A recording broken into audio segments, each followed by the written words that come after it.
Welcome to Basic Brewing Radio for Thursday, February 4th, 2016. I'm James Spencer. Here at Basic Brewing Radio, we're all about home brewing. This week, Peter Symons joins us to talk about his new book, Bronzed Brews, Home Brewing Old Australian Beers. Peter takes us through some classic Australian styles and how they used sugar as a prominent adjunct. If you're new to home brewing or would like to get into the hobby for the first time, check out our website, basicbrewing.com, where you can find archives of our audio and video podcasts and our DVDs to walk you through basic and more advanced brewing techniques. And if you buy any of our DVD combos, you get a free Basic Brewing bottle opener. And don't forget to get a fresh copy of our Brewer's Logbook for 2016. You can use it to log and track up to 50 batches of beer. You can follow me on Twitter. My username is Basic Brewing, all one word. We also have a Basic Brewing Radio and Basic Brewing Video page on Facebook at facebook.com/basicbrewing. Thanks again to everybody clicking on the Amazon.com associate link on our basicbrewing.com site. Whenever you think of Amazon shopping, think of us and click on our associate link first. It won't cost you any extra, and you'll be helping us to bring you this show, and we greatly, greatly appreciate your support. We also have associate links for Brew Your Own Magazine and the American Homebrewers Association on our site as well. You can find our Basic Brewing iPhone app on iTunes, our Android app on Amazon.com. We have a Windows phone app. We're on the BlackBerry podcast directory, and we're on the Stitcher app as well. And if you want to put a tip in our tip jar, some coinage in our virtual guitar case, you can go to basicbrewing.com/support. And thanks to everybody who's done so already. And if you contribute via the support link, I'll send you an email with links to this year's bonus video showing Steve making Kansas City-style burnt ends out of a chuck roast and cooking up his personal barbecue sauce recipe to go along with it. By the way, I made those burnt ends this past week in my electric smoker and on my propane grill, and they turned out very nicely, almost as good as Steve's. It turns out that this is episode number 501. Somewhere over the past decade, my numbering system went kind of haywire, and I lost accurate count of where we were as far as the number of episodes go. I thought we were a few episodes away from episode 500, but I went through and counted the episodes after I got finished with last week's show, and what do you know? Last week was number 500, so happy birthday. So here's the deal. I want to put together sort of a best-of show to run on March 17th. It just happens to be St. Patrick's Day. That's when Chris Colby, Andy Sparks, and I will be in New Zealand. So I want your help in putting that show together. A lot of you have been running through the archives and have heard every single one of our shows. In fact, you are probably more familiar with our archives than I am at this point. It's been a long time since I've listened to most of those episodes. So I'd like for you to send me an email telling us what your favorite interviews or moments have been over the years on Basic Brewing Radio. I have some that I remember as well, and I'll put together a compilation show based on your recommendations and ours, and I'll run that in March as a sort of a late 500th episode celebration. So I'm looking forward to that. I bet that'll be a lot of fun. Be a lot of work, though, between now and then, so I appreciate your help. Quick look into the mailbag. Mickey J. writes with this: you've previously promoted an unfortunate story about a local homebrew shop owner named Brett Mullen and his diagnosis of very aggressive cancer. I was hoping that you may be able to help raise awareness of his up-and-coming benefits.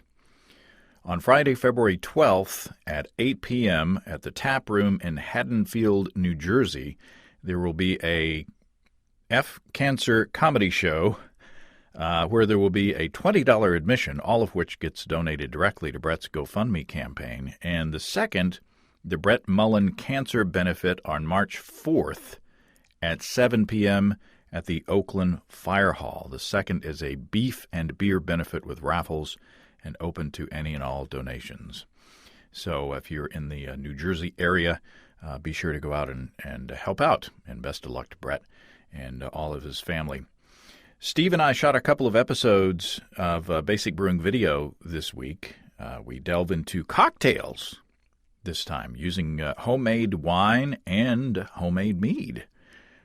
Those should be coming out before too long, so look forward to that. One of those shows features Steve making vermouth out of wine that he made from a kit. A very fascinating and tasty process. And speaking of wine kits, our sponsors Desiree and Dave from High Gravity in Tulsa carry a dizzying array of wine kits. In fact, on highgravitybrew.com, they say that High Gravity carries the largest selection of wine kits in the space-time continuum. So how in the world do you navigate such a selection when you're shopping online? Well, the highgravitybrew.com website makes it super easy. You can narrow your search for wine kits on the site by criteria such as manufacturer, the time frame it takes to make the kit, wine color, wine body, wine sweetness, oak intensity, grape origin, wine varietal. All of this makes it super simple to find a wine kit that fits your desires and needs. And as a bonus, if you're in the Tulsa area, High Gravity is a licensed winery, and they sell wines made from these kits. So you can give them a try before you buy. So check all of that out at highgravitybrew.com and be sure to thank them for their support of Basic Brewing Radio. highgravitybrew.com. I got some tweets from folks who said that they were going to be in Tulsa and going to run by and visit High Gravity in person. So very cool that you guys are supporting them. Okay, let's talk to our friend Peter Symons down in Sydney about Bronzed Beers, historical Australian brews. Peter Symons, welcome to Basic Brewing Radio. Hello, James. How are you going? Everything is going great. I feel like I've known you for a very long time, but I don't know you very well. So our relationship is not very deep, but it's very wide. How's that? Wide, yes. Now I think that would do. Even though we've probably both been trying to diet, wide is okay. I think intermittent is the other one, because I think we first bumped into each other at the NHC in Denver. I think you're right. It sounds about right. You've been on the video podcast, but you haven't been on the audio side of things. No, I'm a newbie as far as that's concerned. Well, it's easy. I'll try to make it easy on you. You have written a book, and this book is about, as I take it, Australian beers. But before we get into that, I want to talk about your background, to establish your credibility before we get into this topic. You live in Sydney, and you are a home brewer, but tell us about your experience with beer and brewing. Well, there's two facets to that, really. I have a long and I think fruitful association with beer as a consumer, and it wasn't till about 1998 that the whole homebrewing thing, the bug bit me. I was at a baseball match on a Saturday morning watching my son charge around the pitch. I don't understand baseball, but I was talking to one of the other dads, and he said, "Yeah, I'm feeling a bit slow today. I went to the homebrew club meeting and we sampled some beers." And I said, "Oh, where was that?" And it was about, 10 minutes away from where I lived.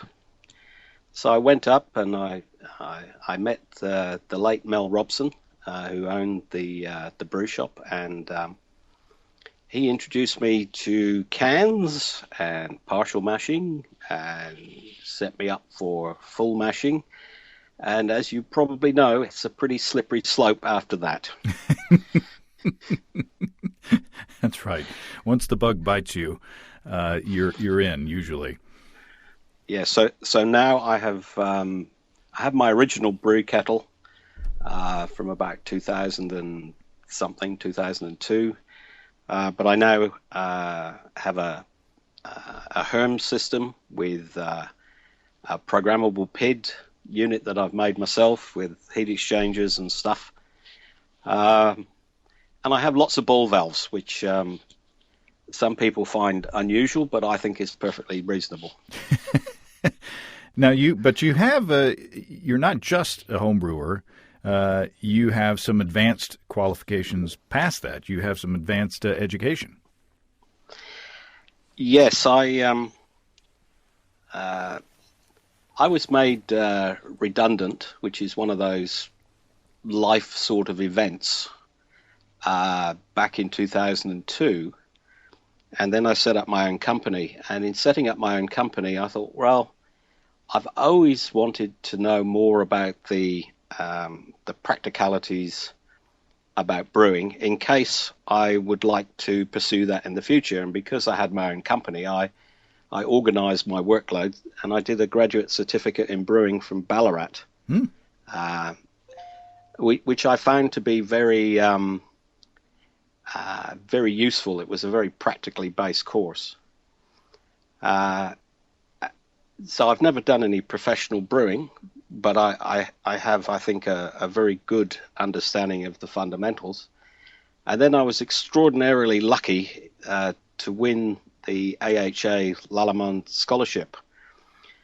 I'm brewing away in my garage, and I'm listening to the Brewing Network, and they're broadcasting live from the event, and I hear my name read out, which absolutely floored me. And I went to Chicago in 2009 and took the concise course, which was really quite different to the graduate certificate, which was much more metrically based versus the American course, which was in weird and wonderful units like Fahrenheit. We're familiar with those. Right. So yeah. So I think I've got a pretty good handle on the fundamentals of brewing and brewing technology. So what motivated you to write this book, Bronzed Brews? Yeah, a bit of a story here. I met Jamil Zainashev when he was in Australia for the very first Australian version of ANHC.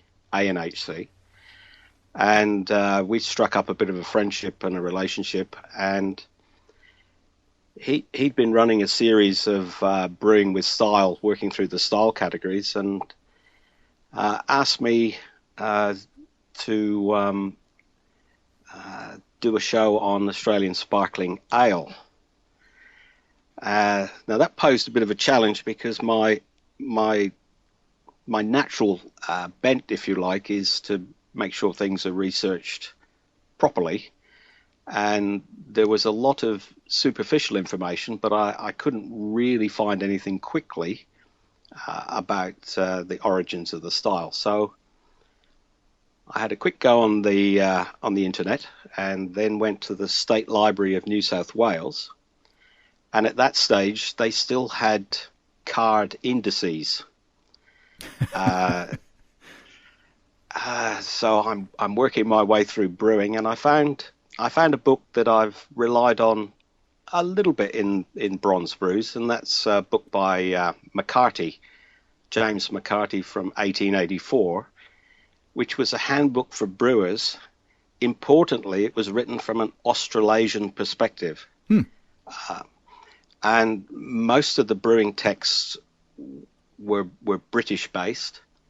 And I probably should just mention Australasian in context means Australia and New Zealand.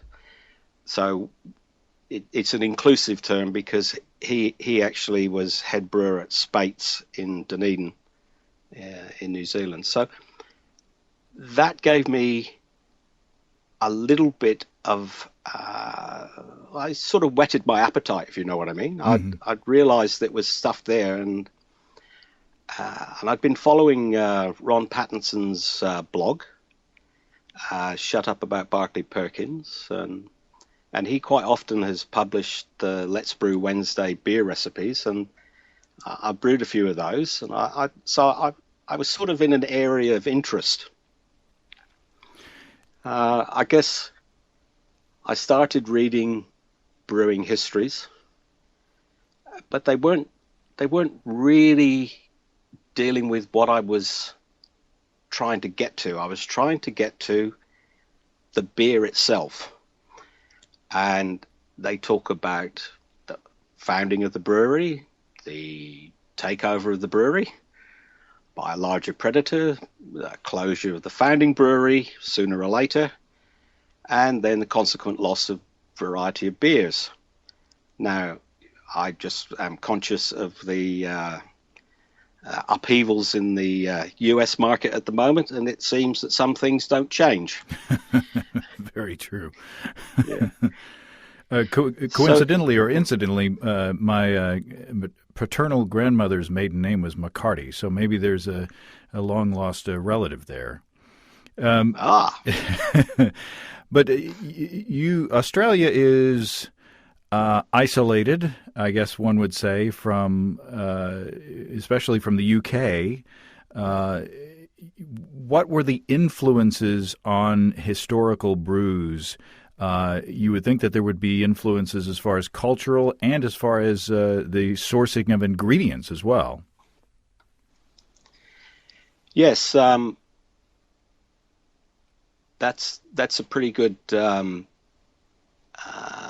lead into you've got an interesting situation, and I could see parallels between the US experience as well and also the Canadian experience. So places that were colonies tended to have, other than the transported convicts and the indigenous people that were here beforehand, people that turned up as free settlers tended to want the type of beer that they could get at home, irrespective of the climatic differences. So there was, from very early days, a big import market of hogsheads and beer, mostly porter and treble X, and some stouts and some pale ale. It is important, I think, to recognise that in the early 1800s, it's a very structured society. There were the people in charge who could actually afford to buy bottled beer, and there was everybody else. Mm. And everybody else was drinking fairly simple beers, and there became a market to produce beer locally. They did tend to get ingredients, like there were no indigenous hops to begin with. So sets of hops from Kent, in the first instance, were brought to Australia. They imported tanks of malt, and goodness only knows what state that malt would have been in, having travelled by sea in a sailing ship halfway around the world. And they also used sugar, which, so they really were pretty hamstrung at the outset with what they had available, because there was nothing locally to support it, being a colony of relatively few people. So what is the character of the beer that you see first coming out of Australia? Well, the earliest beer that I've found a written record of is from Tooth and Co., a company that was established in 1835, and they were brewing. And the earliest log I have seen is from 1844. They were brewing a treble X, and which is in historical terms a mild ale, mild meaning not necessarily mild in the current style sense, but a running beer that was designed to be drunk quite quickly. And that recipe has something in the order of 57% raw sugar in it. Oh my! Now I've actually brewed that one, and it does take a while to age. And after 18 months, it has, and I sneakily entered it into a competition for it to be judged so that I could get some other people's opinion of it. And I put it in as a barley wine. And what I got back was lacks malt character. And I went, yep, you would not believe that had 57% sugar. It tastes like a barley wine. It's quite alcoholic, but it's smooth. The hops have dropped out, and yeah, it's surprisingly a drinkable beer. So does oxidation have something to do with that? I don't think so. I think it just needs the raw sugar. It lends I'm not sure whether in America you have raw sugar. I'm not really talking Demerara sugar, but it's a very pale brown sugar, and it gives a little bit of molassesy note. Not a huge amount, just a little bit. But I don't think the oxidation, it's not oxidized like a very old beer. It's still got a good flavor. It was never ever designed, I don't think, for keeping. It was definitely a drinking beer. But I suspect it would have been a fairly rough and ready beer. So where does the title Bronzed Brews come from? Yes. I struggled with the title because I wanted something that characterized Australia. And where I grew up in Cornwall in the UK, in the 70s, there were a troupe of surfers called the Bronzed Aussies. People like Peter Townend and Shane Horan. And I liked the Bronzed Aussie thing. And I thought, no, I can't really use Bronzed Aussie.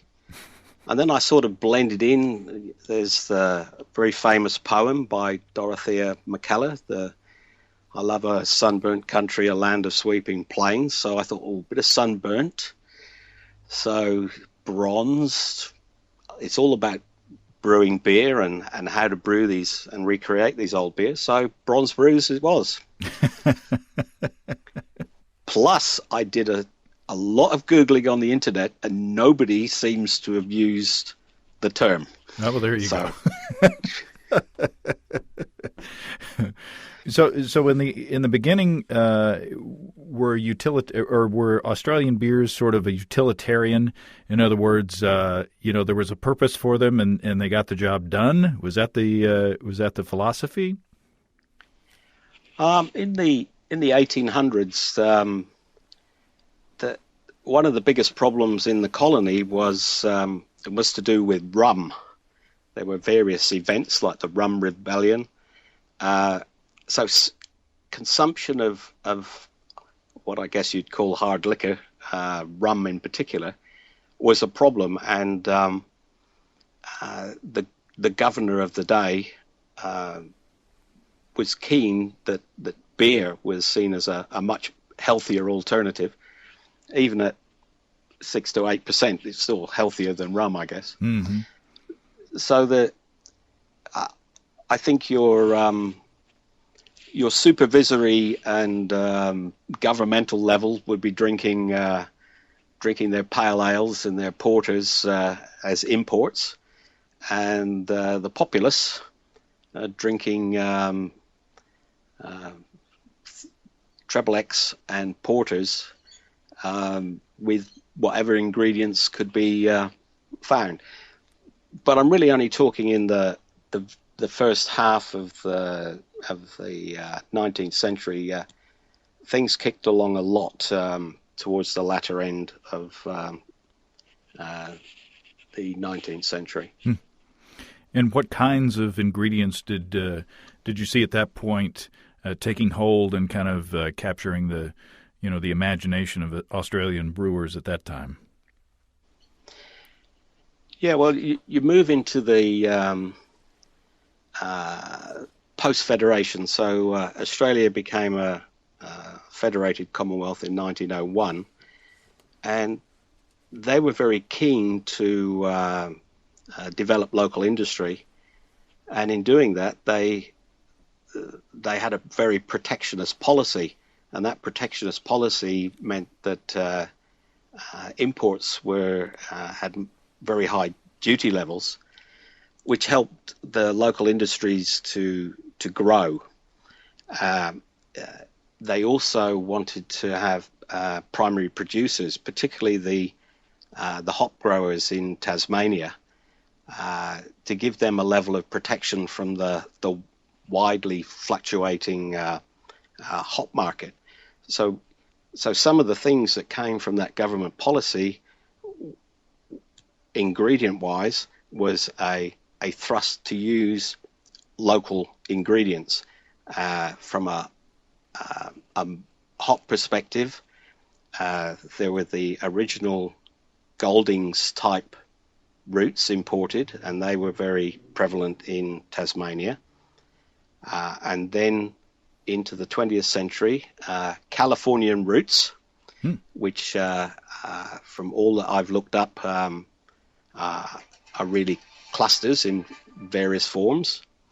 And those two hops for the first half of the 20th century really do provide a very distinctive bitter lemon type flavor in some of the beers that we've recreated. So they also wanted for the primary producers barley growing, lots of incentives to grow barley locally and then be able to malt. And I'm quite encouraged that in the UK, at least, the heritage variety of Chevalier malt, I see from the brewing records that the majority of beer up until about the 1950s was using two-row Chevalier malt, either lager malt or ordinary malt, pale ale malt, and also high dried malts. And they mix that in with Cape barley, which they malted, which was a 6-row. And that 6-row today would be treated as pig food, basically. But it was cheap, and they could, with the plant they were using, they could use the huskier 6-row to help filter in the mash tun. Now, in addition to malting base grains, did they also manufacture specialty malts and specialty grains as well? Yes, but that's an interesting question, because it wasn't till I stumbled across a series of books called Goods to Arrive, and I thought, oh, okay, Goods to Arrive. So I delved into those, and it's basically an accounting book, but it said where they were getting, which suppliers were providing which things, and it was organized in malt, hops, and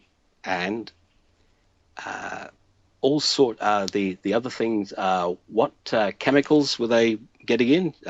Things like calcium sulfate, calcium chloride. And in there, I found two things that were very relevant. The the weights of the specialty malt, like crystal malt or um, black malt, and where they were getting it from. And in the early days, they seem to have been importing the black patent malt from Ireland, and the Irish, I guess, because what they were trying to get to is a local equivalent to Guinness export, and the black patent malt would have made a very big flavour impact, and they probably couldn't substitute that. But there was relatively little crystal malt used, unlike perhaps what some people may have thought. And I can say that because I've literally gone through thousands of pages of brewing logs. And while some of these beers you would think would have had crystal in because of their titles, they actually didn't. Now, one would assume that if they're not using crystal malt, which tends to add body to a beer, and they're using sugar, one would assume that a lot of these beers would be fairly dry. Now that, again, that's an assumption. That's a good question. My take is that for the quaffing beer down the pub in the public bar, which was Treble X, that beer would have had about 20% sugar. And I think the sugar, especially the use of raw sugar, would give flavour components not dissimilar to some of the lower end crystal flavours. This is my supposition. They also used the 2-row malt, and they high dried it. So roughly the equivalent, and I again done a few variations with this, somewhere around Vienna or Munton's mild ale malt is one that I've used. So something that's got more dextrin in than just straight pale ale. So I think what that has done, that's balanced the beer out to compensate for the sugar, which would, as you say, would tend to dry it out. Yeah. Now we've talked about malt and we've talked about hops, but we haven't talked about we talked about sugar, but we haven't talked about yeast. Talk about the yeast that was prevalent back then. Yeah, yeast is tricky, and it's been a bit of a challenge as yeast. I guess in the 19th century they probably simply used dregs out of imported beers to ferment, but prior to the 20th century, the whole yeast thing's a bit vague. Now, in my researches, I also tend to go on brewery tours a fair bit, and I was in London March last year, and had organised to go to Truman's new brewery and take the tour. And long story short, I'm talking about the ingredients and this, that, and the other. And the guy that was giving the tour said, yes, well, we spent a lot of time trying to work out which of the Truman strains that were banked in the National Collection of Yeast Cultures in the UK were relevant to the beers that they wanted to recreate. So I'd already got this huge volume of information, and I went and did a search on that website, And lo and behold, I found NCYC 192, so 192, Saccharomyces cerevisiae, Depositor G. Johnson, 1936. Bingo. Grove Johnson is another person that features quite a lot in Bronzed Brews because he published a handbook on yeast in about 1908-ish. And I knew from tracking through his history that he'd been to the UK. And he deposited this strain. So I worked back through the information that I had, and he'd actually been selling this yeast, and its claim for fame, it has the ability to ferment worts with 50% of the gravity composed of raw cane sugar without the slightest sign of weakness. It is of such vigorous habit that pure cultures remain pure after resowing in brews covering a period of months. And he'd isolated it from a strain from Ballarat. So once I realized this, I emailed Chris White from White Labs, and I said, would there be any chance you could get hold of this one? Because it would be really, really neat to be able to ferment some of these old beers with a yeast that was probably used to ferment them 100 years ago. And caught up with him at NHC in San Diego, and yes, he got the yeast. It's now WLP 059, Melbourne Ale Yeast. And could I make a plea on behalf of all of the Australasian homebrewers? White Labs have a new arrangement called the Yeast Vault, and currently WLP 059 needs another 241 votes for it to be released. So I speak on behalf of everybody here, we would really appreciate US homebrewers voting for WLP 059, because once it gets to 250, our local brew shop can actually order it in because it will have reached the magic threshold. So please do us a favor. So the website is whitelabs.com/yeast-vault. And again, the number is WLP 059, the Melbourne Ale Yeast. Did I do okay on Melbourne? You did very well with Melbourne. You almost sound vaguely local.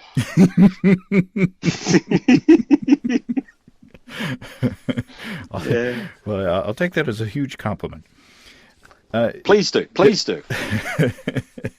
So let's take the process to one of the recipes that you found from 1916, Tooth's Pale Ale, and describe the process that you used to convert this into a recipe that we can deal with. And go through the recipe and talk about the character of the recipe and the beer. Okay, I've not actually brewed this one. I have brewed a 1931 pale ale that's in the book. It's quite tricky because I've had to develop a very large spreadsheet because the things that we use today, like specific gravity, in the period that I'm talking about, it's pounds per barrel, and that's a proper barrel. That's a BRL, which is 36 gallons, not a US barrel. Typically, the brew log would have the number of quarters of the various malts and sugar. Had to revisit the whole thing about pounds because hops were in pounds. Already mentioned about degrees F, which seem to have been still hanging on as a measurement of choice in a lot of breweries for a long period of time. So once I got a handle on all the conversions, I'd convert them all to pounds, and then I'd sort out the percentages. From the book where I'd gone through the ingredients, I then would choose equivalents. So typically for Chevalier malt, I'd choose a Maris Otter type malt as being, close enough. Mm-hmm. 6 row is 6 row, and if there were any things like flake maize or things like that, then they're probably much of a muchness. I'd already worked through in the ingredients section of the book my philosophy about how to convert the hopping rates, which in the period we're talking about would have been seeded hops with, and they would have been whole hops and none of this pellet stuff. So worked through all those things, put it all into Pro Mash, very old school. My good mate Barry Cranston, who has brewed most of the lagers in the book, he took my output and put it into Beersmith, and that all worked well. So whatever your favorite program is, I guess. And so I have, because the good people at White Labs sent a very small 150 ml sample of WLP 059 over. So I have that on a stir plate at the moment, and I will be brewing the 1916 Pale Ale that's on my website as a bonus recipe. And we will see how that comes out. But this looks like you've made it, the format of this recipe is such that anybody who's familiar with working from beer recipes as far as percentages of ingredients and such as that, you can work through that. If you have a different batch size, the book is not a how to brew book. It really is for people that understand mashing, and there should be sufficient information to convert to your system. So we're talking the 1916 Tooth's Pale Ale. The original gravity anticipated is 1048, so it's a fairly moderate beer. Alcohol percentage around 5.2% ABV. We've got 36% Maris Otter, 33% 2-row or 6-row rather, 21.6% raw or Demerara sugar. So that's a bunch of sugar. And then no. That's a moderate amount. It depends on your perspective, I guess. My perspective is don't fear the sugar. The important tips that I would say is make sure that you dissolve it in and give it a good stir so it doesn't make sure it's properly dissolved. And you do need a decent starter. You don't want these beers to suffer from green apple or poor fermentation.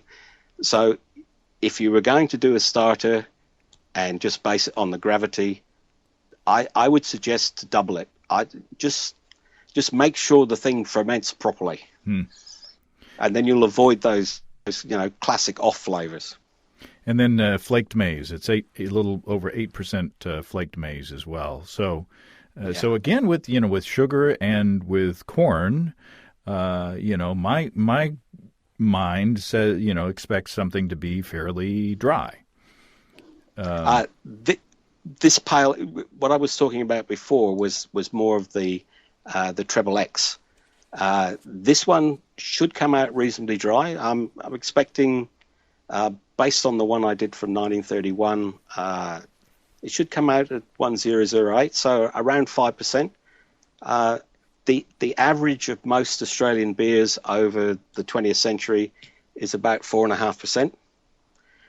So this is a reasonably strong pale ale, and is not representative of the UK experience, where all their gravities went down because of World War One. So this is smack in the middle of World War One, 100 years old, almost to the day.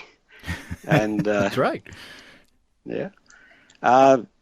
Mashing at 66, so yeah, you'll get a little bit of body from that, but it should end up, if the one that I've done before is any guide, as being a nice crisp pale ale. And we should say it's backwards now. Now we have to say 66 is around 150 degrees Fahrenheit. So the shoe's on the other foot as far as the the measurement equivalents are concerned. Usually we're going the other direction. But 21 grams of East Kent Goldings at 70 minutes, 21 all of cluster at 70 minutes as well. And then at 30 minutes, 21 grams of East Kent Goldings again. So, and no finishing hops, nothing after 30 minutes. No, the technology of the day was pretty much to have a hop back.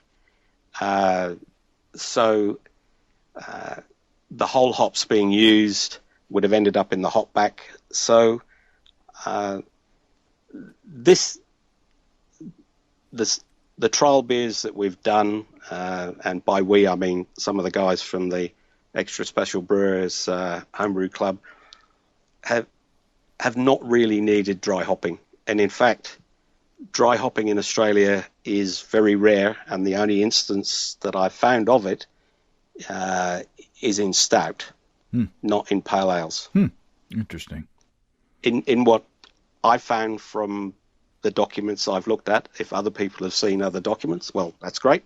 But just based on the primary sources that I've looked at, there's no evidence of dry hopping pale ale. And this would have been a bottled pale ale. It wouldn't have been a draft pale ale. So in addition to using a large starter for brewing with a lot of sugar, one would assume that temperature control is also fairly important as well?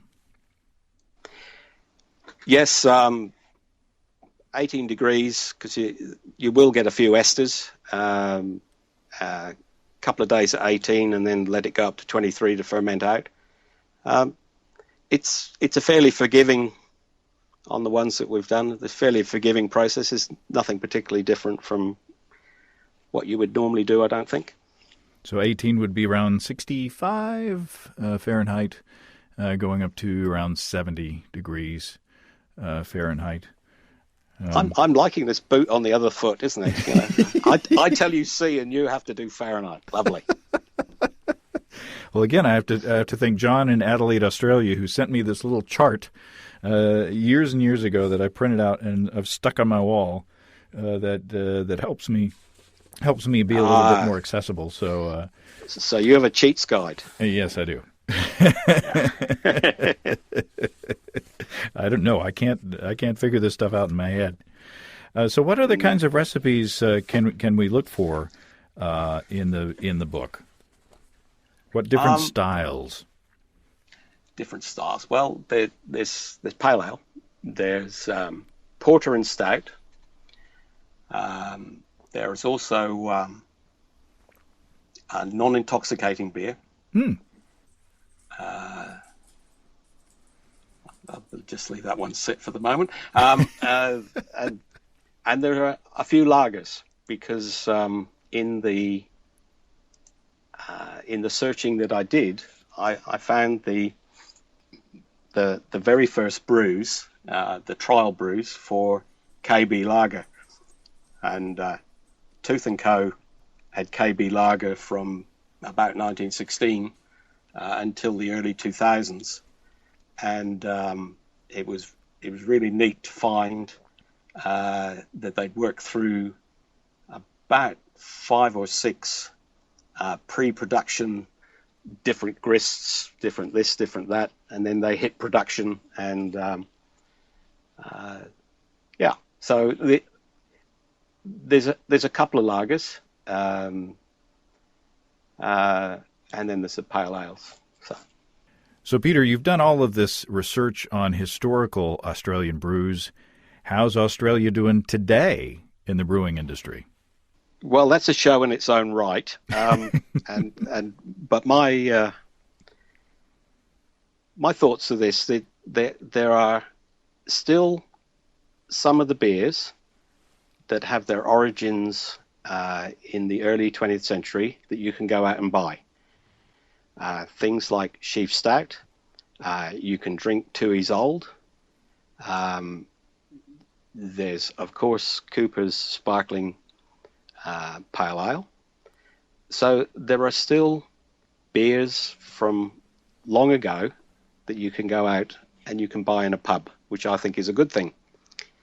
The thing that I've seen over the last 15 years in particular is we now have a great diversity and much more choice than just being presented with a Carlton United or a Lion type pub with a very limited selection of beer.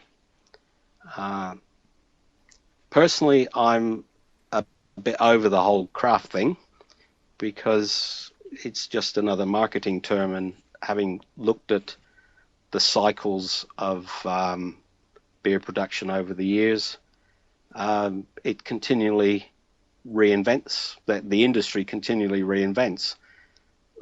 So to see some of the mergers and acquisitions in the States, it's happened to a lesser extent here, but some of the early craft beer guys have been taken over. Ultimately, does it matter? Might reduce the diversity of beer offerings a bit, but others will spring up. Bottom line, is the beer good? No matter who's brewed it. Mm-hmm. So it's, I guess, what's in the glass, and there's definitely more variety, and that is a good thing. Very well said. Diplomatically said. Hey, we need another show to do the opinion. Well, it is an opinion. I mean, people tend to get very Apple Macintosh versus Windows, if you know what I mean, about various beers. And hey, it's about the beer. I tend to agree. Peter, this has been a lot of fun, and I look forward to reading the book, and I would love to try some of the recipes myself, and I would love to try that yeast strain as well. So once again, whitelabs.com/yeast-vault to vote for the WLP 059, the Melbourne Ale Yeast. And you've got it. You've got Melbourne down pat. and of course, my book is available as a print on demand from Lulu. Oh, well, there you go. All right. Well, Peter, I hope to see you in person again soon. Probably not Baltimore, but wherever it might be next year would be a possibility, I think. All right. All right, I look forward to it. Thanks, Peter. Thanks very much, James. See ya. Thanks again to Peter. I'm glad we had the opportunity to chat for longer than the few minutes that we usually grab around the Homebrewers Conference. Be sure to check out and pick up Bronzed Brews at lulu.com. That's LULU.com. And also, don't forget to send me your favorite moments from Basic Brewing Radio over the past decade. I'm looking forward to putting together that compilation show for next month. If you have brewing questions, show suggestions, or just want to say howdy, write to james@basicbrewing.com, or just fill out the contact form on basicbrewing.com. And please don't forget to tell us where you're from. Check out our support link where you can throw a couple of bucks into the tip jar by subscribing financially to our podcasts. Be sure to check out our DVDs as well.